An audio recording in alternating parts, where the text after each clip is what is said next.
Okay, so let's say that you've made the determination that you're with a pathological narcissist and you've been planning for some time to leave this person. So you've come up with a well thought out escape plan. You've made all the connections that you need. You've made all the contacts that you need, and you're ready to go. What are some of the initial steps that should be immediately taken in order to ensure that you leave successfully and that you're safe? So number one, the first thing you need to do is go entirely no contact with this person. Okay, so that means no lingering goodbyes, no answering texts or calls. And what you might want to consider doing is going on all of your social media accounts, and if you have mutual connections, either defriend these people or block them. You just want to make sure that the narcissist has absolutely no way of contacting you.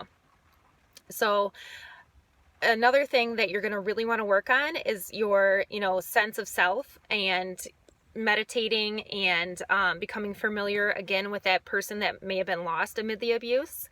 And part of this is to start journaling or, writing down thoughts about why you've left your partner. All of the signs and symptoms of narcissism that you've seen, and just keep reassuring yourself that you've made the right decision. So what you also must assume and be prepared for is that the narcissist will likely move on very quickly. Okay, narcissists cannot be alone. They feel as if they can't fully function, or they're not a full sense or a full person when they're on their own. So they need somebody there constantly. So you're going to want to assume that your partner will move on quickly, and you're going to want to take the steps to ensure that you consider your feelings and your emotions during that time. And you also want to take the time to spend some time alone and grieve the loss of the relationship and what you've gone through. And, eventually you'll also probably be grieving the loss of self that you've reclaimed. So you'll realize that, so much of you was lost in this relationship, and that may cause some depression.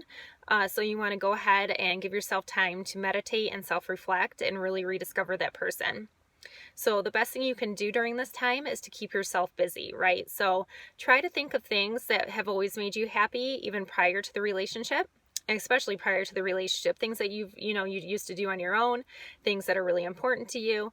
And you can undertake these things again and keep yourself busy while you work through all of the emotions and the residual aftermath of being abused by a narcissist.